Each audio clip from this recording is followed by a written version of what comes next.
What's going on, you guys? It's Mark from the Comic Game Review Show. A solo video? Really? Yeah, I know. I don't do that many solo videos. But I'm the only one who's played this game so far that I'm aware of. And I'm going to do my review on Dragon Ball Xenoverse 2. Spoilers are in the video, so be careful. Alright, this game, such a huge improvement over Xenoverse 1. I can't stress that enough, how big of an improvement it is over Xenoverse 1. Like, the story, super compelling. It really did do a very good job at expanding on the Dragon Ball universe. And, I mean, Xenoverse 1 had a compelling story, yes. But I just feel like this had, like, a little bit more to it. It wasn't very cut and dry. It did have a lot of aspects to it. And it's got a crap ton of content, too. Like, I was honestly super surprised by how much content was in this game. Because Xenoverse 1, I believe I beat the story in maybe a day or two. I might have. All I know is I beat the story on this. It took me 3 days. But that was because, like, I got nothing else to do. But, it's a very good game. I very much enjoyed it. Like, what I loved is they improved the combo systems. The combo systems are a lot different than they are in Xenoverse 1, where you basically just hit them, they fly off, and you can press A and you can teleport to it. Teleport behind them. And this one is actually just more of a combo-esque kind of thing where you hit them, they go flying, you go and intercept, you hit them again, they keep going, and you just punch them around and they just fly back. And then you can just do whatever you want after that. And I mean, it's a very nice system. I love what they do with the health bars, and the stamina and the key bars. Very reminiscent of the previous Dragon Ball games before Xenoverse. Such as, I would say it's similar to Tenkaichi 3's health system. Like, it has the red, green, yellow with all those bars of the health. I can't remember which is which right now, but I'm pretty sure green was the highest. Okay, and I mean, the number of characters is ridiculous. Like, I love the number of characters and the number of stages they put you to fight in this game. Because they added so many things that I wanted. And that makes me happy. Because I feel like it answered the Dragon Ball fan in me. Because I'm a huge Dragon Ball fan, as you've seen in other videos. I love a lot of anime, but Dragon Ball will always have a place in my heart as my favorite. That's why you see me defend it so often. Is because I grew up with Dragon Ball, and it just holds a special place in my heart. That's what it does. But let me continue. Xenoverse 2's character roster, great, because it adds in from so many different eras. Like, I would say that in this game, they have characters from. They have Kid Goku's Z Soul, which is like, or it's called there's Z Souls. They're called something else now in this game. I forget which right at this current moment. But I do know that they have Kid Goku's in it, but I don't think they mean Kid Goku from Dragon Ball, but they might mean Kid Goku from GT. I'm not sure. But like, I don't think there's any Dragon Ball characters in here. Like the original Dragon Ball, I don't think there's any in here besides the ones that grew up, obviously. But Z, all the way to even Super now. They're adding in characters, and I love it. And I mean, they added in 2 of my favorite characters in the whole game, I'm sorry, not game, in the whole series. Future Gohan and Bardock. But Bardock was in the last game. Why is it new? Because, I remember I said there were spoilers at the beginning of this video, so if you don't want to hear it, cut this off now. Because in this game, if you haven't seen the facts, Bardock is really strong in this game. Bardock is no longer one of the top Saiyans that was like maybe, I think King Vegeta's power level topped out around like 10,000, 12,000, maybe 13.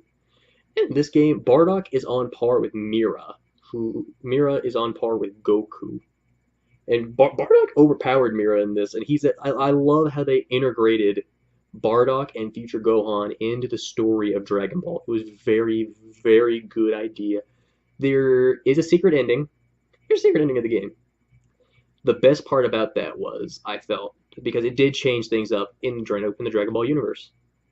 Or at least game-wise, because in this, we all know, if you've seen History of Trunks, you know Gohan dies. But in this, at the end, at a secret mission you can do, Gohan lives. Future Gohan survives. He and Trunks from the future, like Trunks that's in your piece of a guy, well, Trunks. He's Trunks. But he's the Trunks from the Time Patrol. Trunks helps him survive, and I felt so happy because I love Future Gohan. And just to see him and Trunks come together and defeat the androids, I felt very happy. and they were debating whether we should erase that time or not.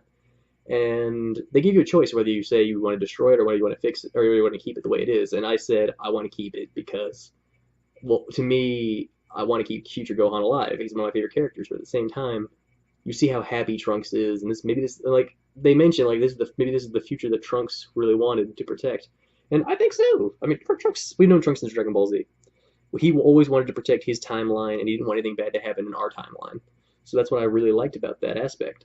And not only that, Bardock, it's if you've seen trailers for Dragon Ball Heroes, let's say Super, I don't know why, but for Dragon Ball Heroes, you've seen that there is a Bardock who has on that mask that's like the ones that Mira and Toa would make. Mostly Toa since she's the brains. But yeah, like there's that, and she basically kidnapped Bardock from the wormhole, or from with a wormhole. I'm sorry, with a wormhole, and then just took him. I keep messing up my words. I'm sorry, and basically just took him, and that is where we find out she brainwashes Bardock and increases his power severely. Like he's super strong. Like this Bardock's on a whole nother level. He can even go Super Saiyan 1, 2, and fucking 3. Like I was like a kid in a candy store. Oh my goodness. Like that's just so cool. Like, and of course I'm gonna use that character. I love people. You've seen me love Goku. I do love Goku. Goku is without a doubt probably one of my favorite characters of all time in any series, and he's also most likely my favorite character in Dragon Ball. But he could also be tied because I do love the story of Bardock. I love Goku's father's story. I love his personality. I just love everything about Bardock. And I love everything about Future Gohan too. Future Gohan is what Gohan would have been if Chi Chi didn't make him study all the time. If he completely dedicated himself to becoming a warrior. And that's another aspect I really did enjoy about it. And the game overall, I mean, think about this. Like back in Xenoverse 1, we had only transformations for Kaioken for everybody and then Super Saiyan for the Saiyans. Nobody else really had anything. In this game, they did fix that. Because in this game, every race has its own unique transformation. Like, say for Saiyans, obviously, it's going to be Super Saiyan 2, and later they added this Super Saiyan 3. And Super Saiyan 3 does have its kick. It does take a lot out of your stamina. But the good thing it did was now your Super Saiyan does not fade away, which I really enjoyed because I remember back in the Ultimate Tenkaichi days, it was not a perfect game, but I did enjoy the fact that when you turn Super Saiyan, you stayed Super Saiyan. And like that's what I liked about this because although if you're doing something, it could cause your character to go out, but it's like by interruption of another character, like by cutscene or something. Basically something that's different. And yeah, it's just really cool seeing the Saiyans, your custom Saiyan, be able to become a Super Saiyan 3. It's really awesome. And then with the Nameks, it's very similar because they did add Lord Slug to this. Lord Slug and Turles are in Dragon Ball Xenoverse 2. Very interesting. Very interesting. And basically, the Namekians can grow. If you make a Namekian, you can grow to towers, like a tower size. And it's really cool to see that. And the Majins, I do feel like the Majins was kind of a cop out, personally, because with the Majins came basically a Kid Buu transformation that I really did not enjoy. Well, I mean, I can go. If you're a big fan of Majin Buu, I understand if you like it. Like, I'm not gonna say like it sucks, but if you like it, you like it. And the Frieza race, that was an interesting transformation to see, considering it's the golden form that Frieza took. I feel like that was probably the best option they could have took, unless they planned on making it kind of like if you went from like Frieza's first form to all those other forms and then to his final form. Maybe in the fifth form, like cooler than the game too. So many movie characters that we all wanted are being added in. I'm glad Bandai Namco is listening. And yeah, I mean, like the last cool one I can say, because that's 4 races we covered.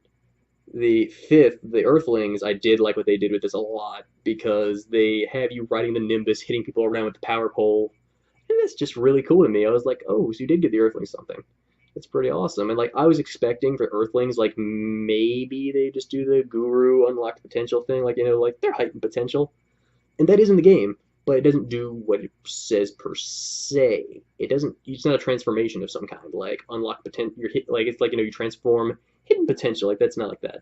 It's basically like it increases your attribute points so you can make yourself stronger in certain areas. And it's just overall, I mean, like the combat system severely improved. characters, there's a lot more than there used to be. They even got characters from Super. They've got Hit. They've got Black's voice, by the way. Oh my God, so good. My friend pointed this out to me, and I really did agree. It sounds like a mix of Goku, like evil Goku mixed with Super Saiyan 4 Goku. And I love that voice. Like it fits so well.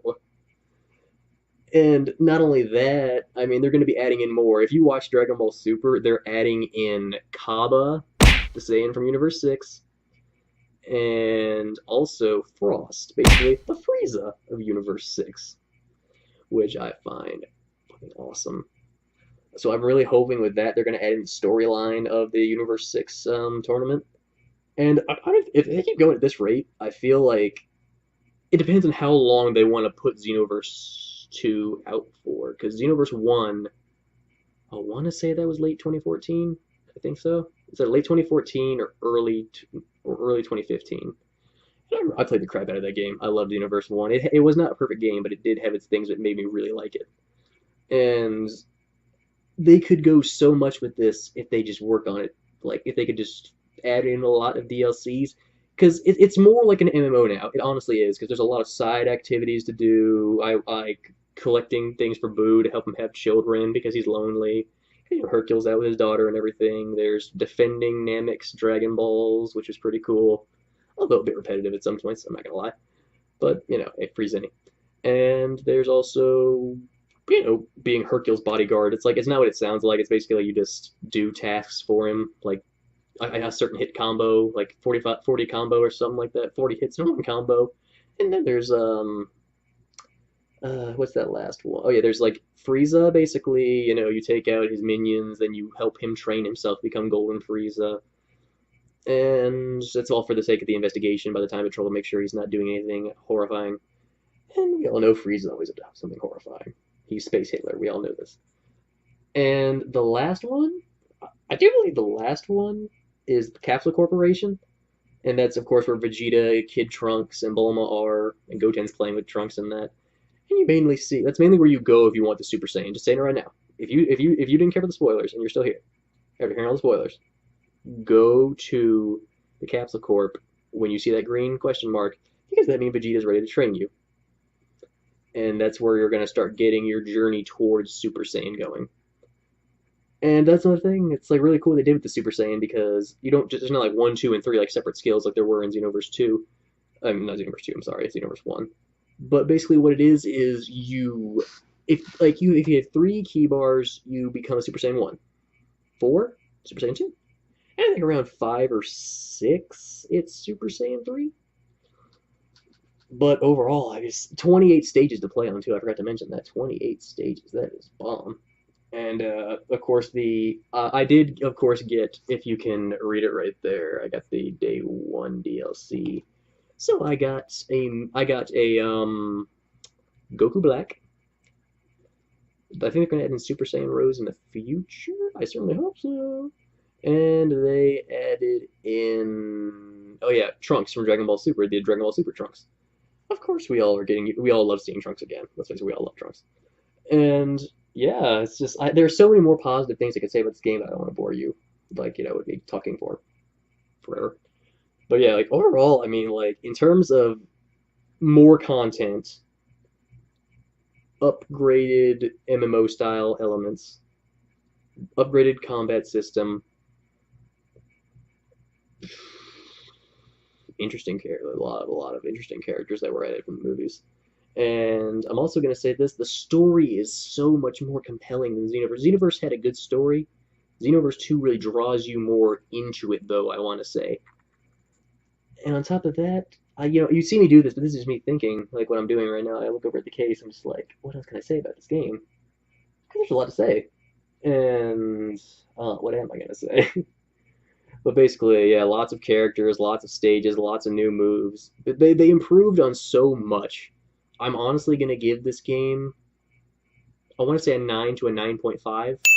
The only reason it's not a 10 is because the one piece they messed up on. It's not a huge fluke. I understand why, but I would really like it to.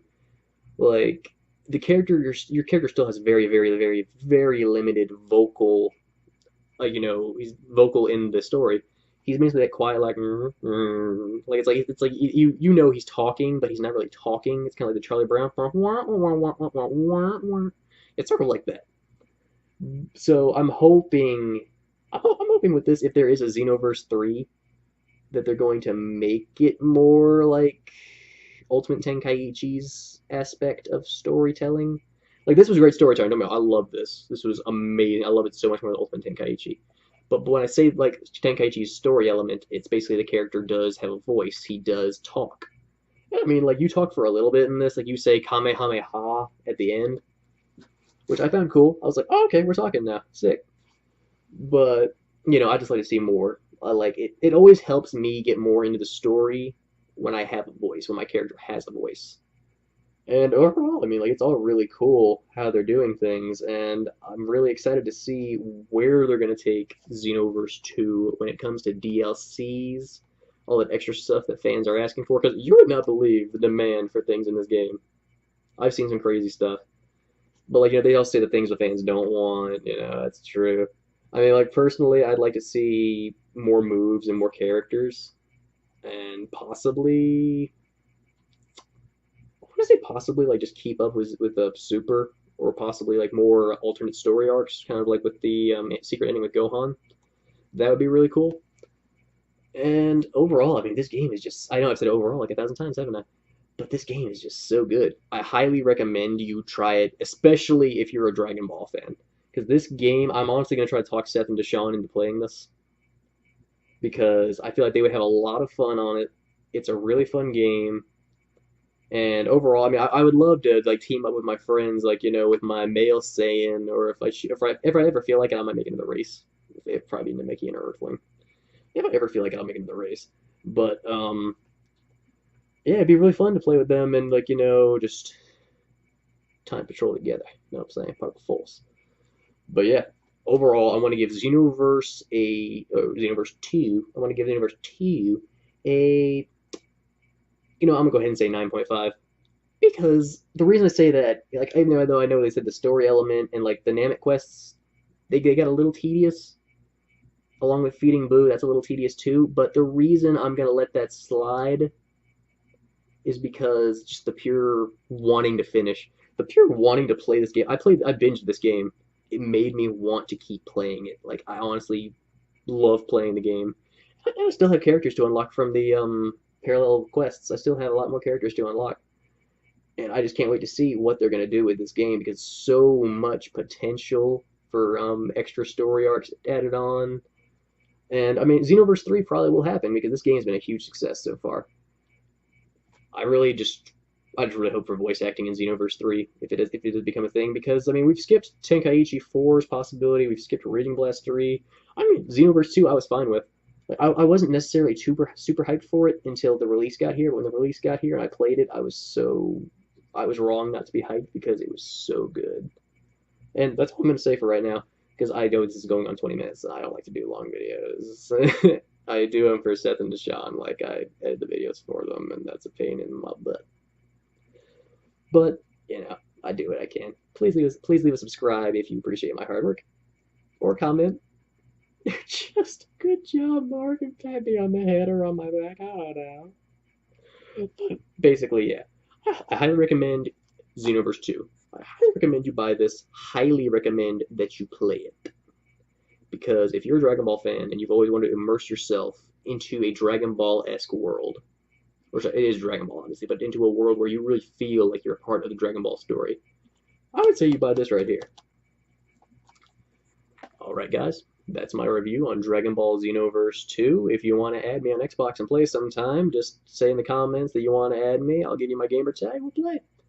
I'll show you. I'll show you the power of a true Saiyan.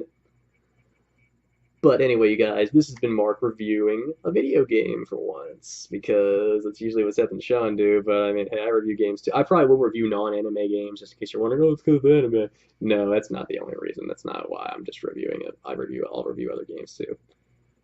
And yeah, I want to thank you guys all for watching this video. I want you guys to have a fantastic day. I really hope you like the editing I've been doing.